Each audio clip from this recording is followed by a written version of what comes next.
रजताचलशृङ्गाग्रमध्यस्थायै नमः। ॐ ऐं ह्रीं श्रीं हिमाचलमहावंशपावनायै नमः।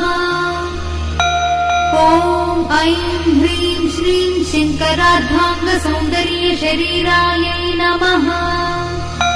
ॐ ऐं ह्रीं श्रीं लसन्मरकतस्वच्छविग्रहायै नमः। ॐ ऐं ह्रीं श्रीं महातिशयसौन्दर्यलावण्यायै नमः।